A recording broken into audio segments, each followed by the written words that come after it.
Hello students. So students, in the previous class in the chapter that is microorganism, we were talking about the different types of microorganism and the different kind of a disease which is caused by the microorganism. In this students, we discuss about that of the food poisoning, that how food poisoning occur due to that of the microorganism, or we can say that how microorganisms are responsible for causing the food poisoning.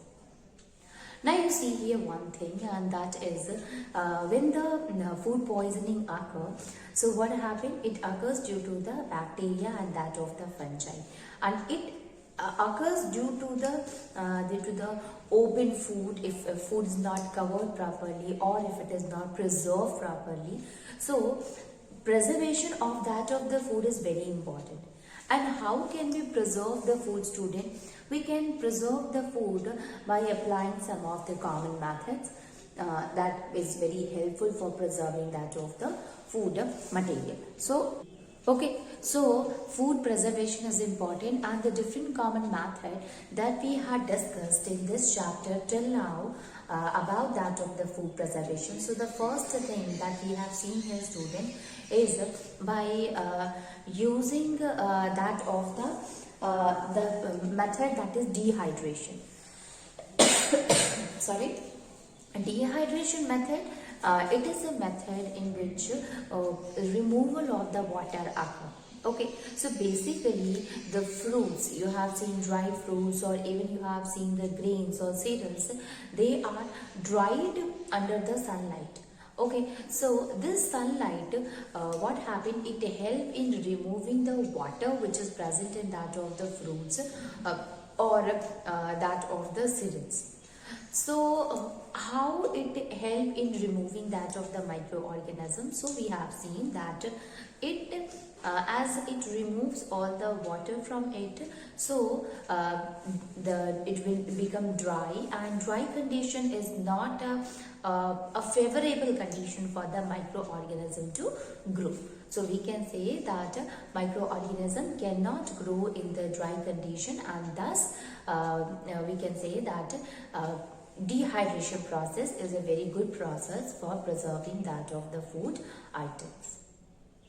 Now, not only this, we will not only dry it under the sunlight, but you have seen if leftover cooked food is there, or fruits are there, vegetables are there. So if fresh vegetable and the fruits are there, and you have to keep it long, you have to use it long. So people, they used to keep it in the refrigerator. Okay, so using of the refrigerator is a very common method for preserving the food. And why we used to keep it there? Because if we will keep it in a frozen temperature or in the low temperature, microbes, they are not able to grow in such kind of bacteria and fungi. They are not able to grow in that of the frozen condition. Okay, in a very low temperature. So we can say that your food will not get spoiled if suppose you have kept it in the refrigerator. So fruits and vegetables, they remain fresh if you are keeping it in the cool place or in a cool temperature. Okay, so this was about that of the refrigerator and cooling. Then we have seen one more thing, and that one more thing, that by adding salt, by adding sugar, by adding oil or vinegar. So how the food get preserved by this? So you see, jams are there, student, or jellies are there. So these jams and jellies, they are preserved by adding sugar in it. You see that we use the jam and the jelly for a longer period of a time because of the presence of the sugar in it. So here, addition of the sugar in that of this material help in preserving it for a longer period of a time. Now, not only this, students, you will see if meat is there. So people, they used to sprinkle salt over it and keep it. So the salt will also help in preserving for a longer period of a time. Now, not only this, you have heard about the pickles. So, pickles are there, students, and vegetables are there. These are can be preserved for a longer period of a time if we apply vinegar or oil on it. Okay, so applying oil, applying vinegar on the vegetables or the pickle help it keeping it for a longer period of a time. Okay, so we can say that these are the very good method of preserving the food by adding all these things, adding salt, adding sugar, or that of the oil or vinegar in it. Now moving on, see what are the other different methods by which we are able to preserve the food for a longer period of a time. So the next method is canning.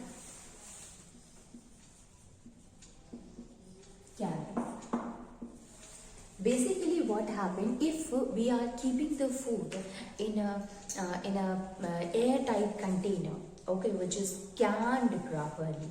So what happened if no presence of the air is there? So no microorganism can attack on it, and further our food will remain safe. Okay, so we can say that keeping it in a such kind of a container, in an airtight container, due to which there will be no formation of a moisture in it, and ultimately our food will remain preserved. Okay, so we can write it canning. It is a process. It is the process of keeping food. It is the process of keeping food or sealing food. Sealing food in an airtight containers. Okay, in an airtight containers in order to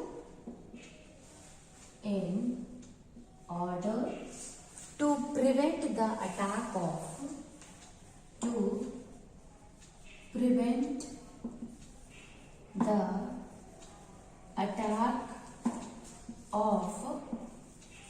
microorganisms.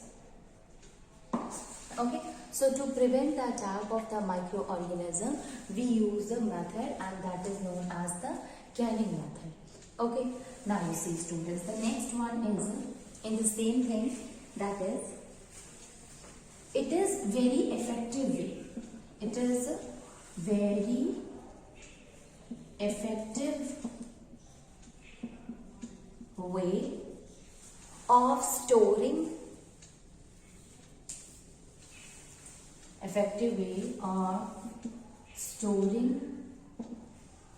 food. Like what? Like that of the dry fruits is there, students, or vegetable is there, even cooked food also. Okay, storing food like dry fruits,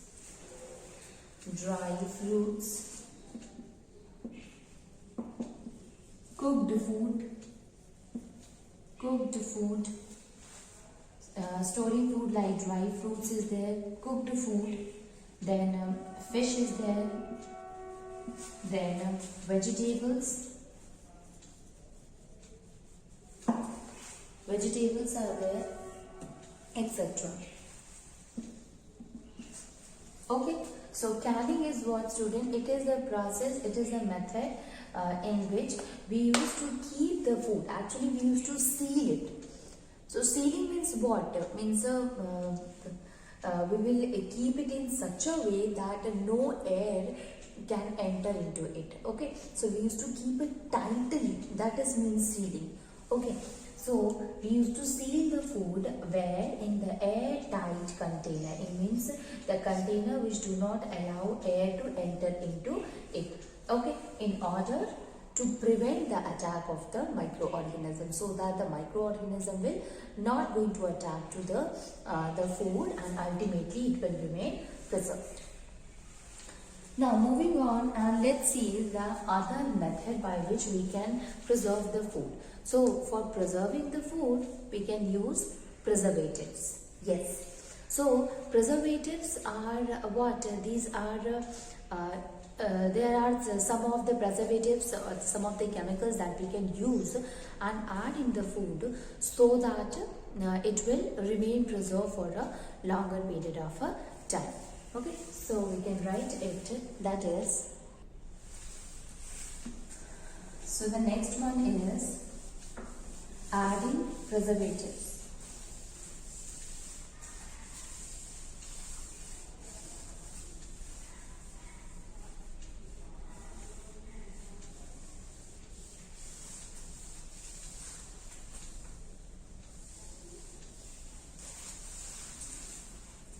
So we can write it adding or using preservatives. Okay, adding or using preservatives. So you see students that there are chemicals which help in controlling the attack of microorganisms or which help in preventing that of the microorganism to spoil the food. Okay, so we can write it that the chemicals which are used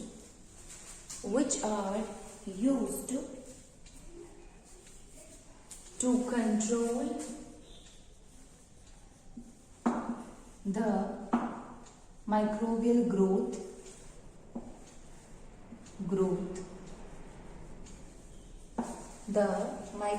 growth and check the spoilage of the food.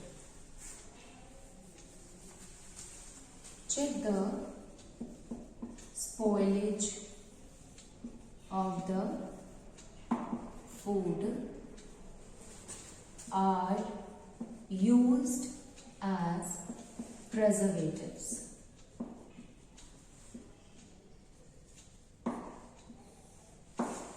Okay, so there are the chemicals, students.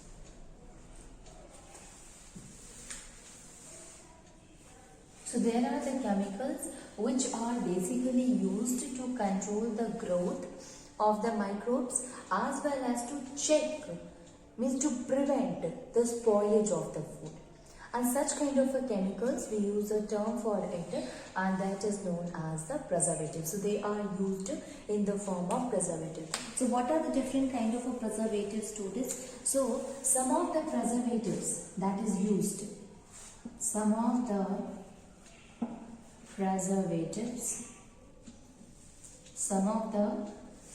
preservatives which is commonly used in squashes, in jams and that of the jellies are sodium benzoate. Okay, preservatives that is commonly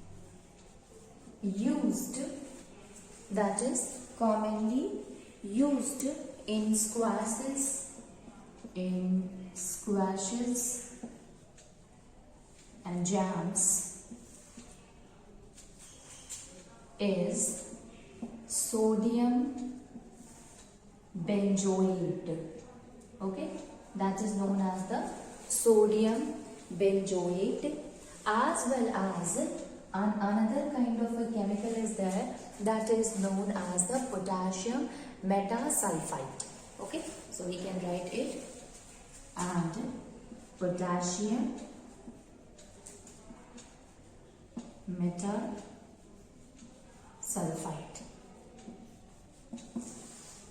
Okay, so the chemicals which are basically used to control the microbial growth and check the spoilage of the food, they are used as the preservative. And the common one is the sodium benzoate, means this is a kind of a chemical which is used for preserving the food, and potassium metasulfite is there. So we can prevent the growth of the microorganism on the food by using such kind of a preservative. So this is the another method by which we can preserve the food. The next one is a very common one, students, that we use in our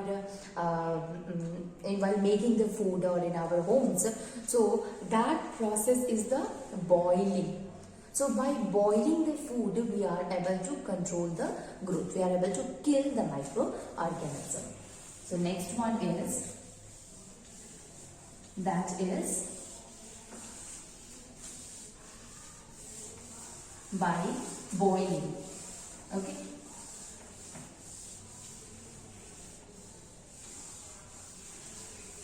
By boiling.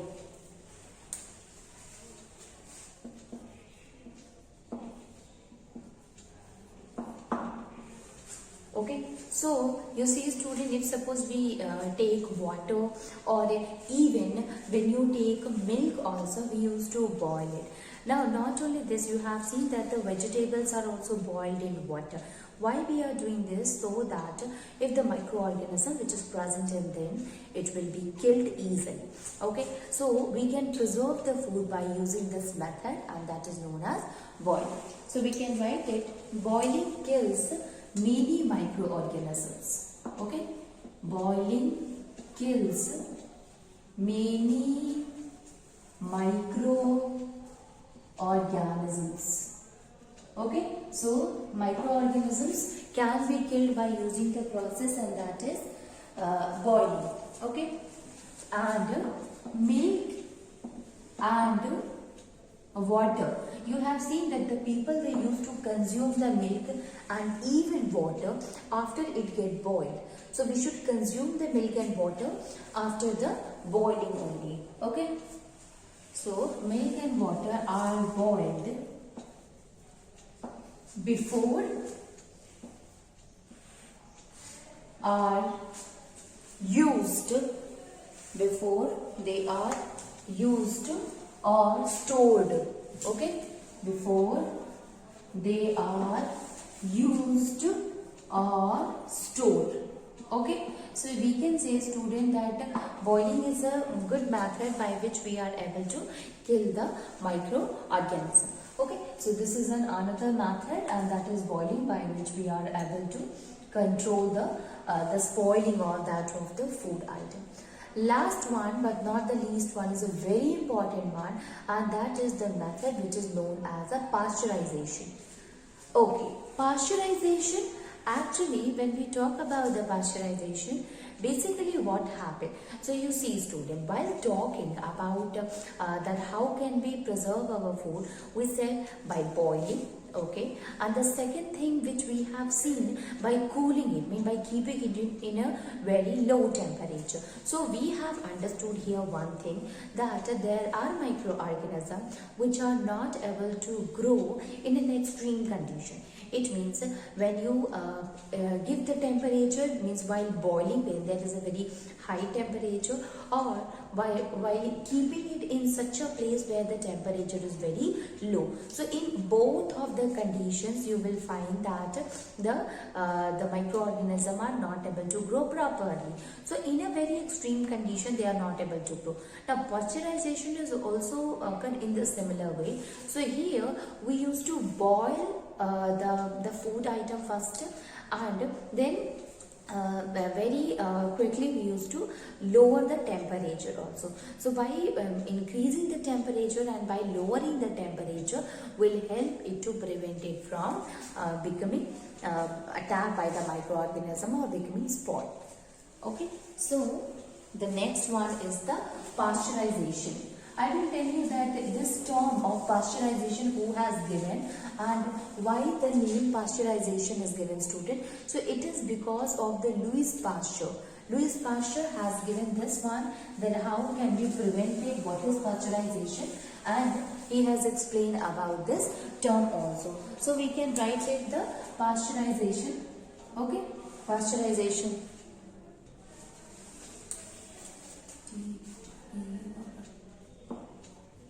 Pasteurization. So basically what happened in case of the pasteurization, students, you will find that here we used to increase the temperature and then lower the temperature very fast or very steadily.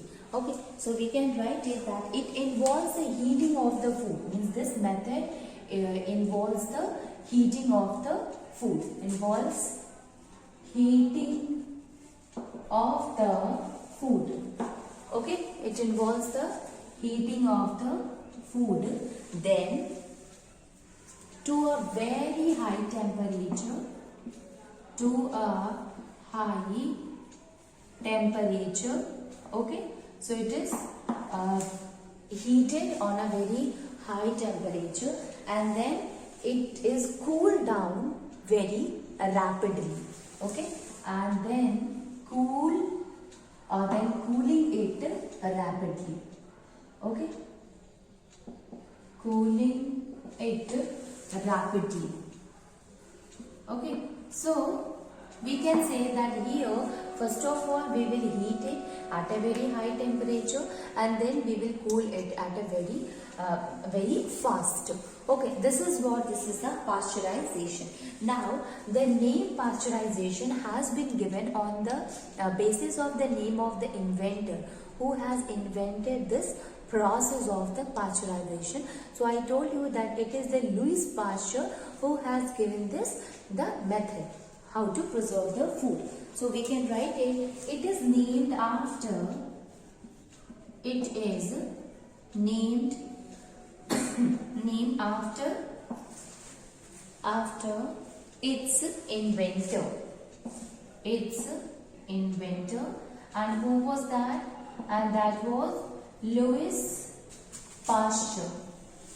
It was Louis Pasteur who has invented the pasteurization method. Okay, now this is a very good method, and it helps in preventing or check the growth of the microbes. So we can write it that this prevents the growth of the microbes. This prevents the growth of the microbes. Okay, it prevents the growth of microbes, and this prevention of the growth means prevention of the growth of the microbe occur without changing the flavor, without changing the taste of the food. Okay, so without growth of the microbes, without interfering, you can say, or without changing the growth, without changing the flavor. So without changing the flavor of the food, without changing the flavor of the food. Okay, changing the flavor of the food or nutritive value or composition. So we can say that nutritive value, composition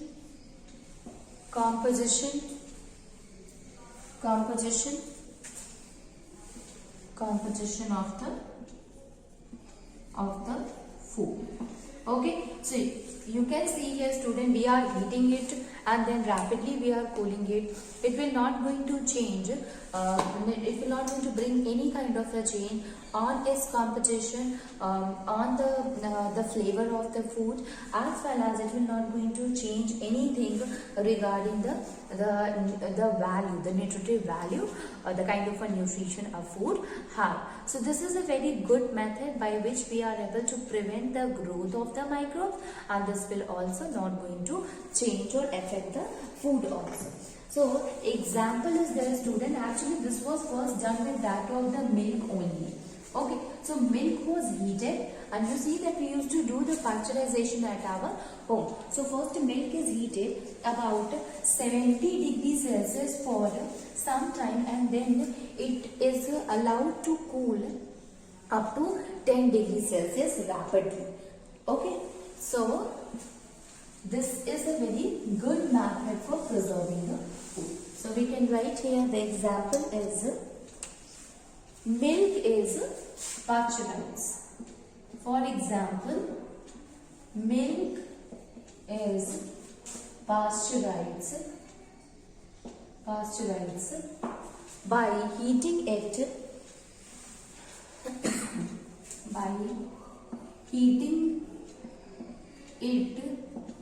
about 70 degree Celsius, by heating it about 70 degree Celsius for some time, and then rapidly cooling it. Okay, and then rapidly cooling or storing them at a very low temperature up to what, students? Up to 10 degree Celsius. Okay, so we can write it, and first we will heat it to 70 degree Celsius, and finally we will lower the temperature up to 10 degree Celsius. Low temperature up to 10 degree Celsius. So this is the method of the pasteurization. Okay, so this is also a kind of a method which we can use to control the growth of the microbes on that of the food. So we had completed that, students, that how or what are the different methods by which we are able to preserve the food. Okay, so first thing we have seen is that of the dehydration. It means by drying the food item we are able to prevent it. The second that we have seen here, and that was that by keeping it in a cool temperature or a refrigerator.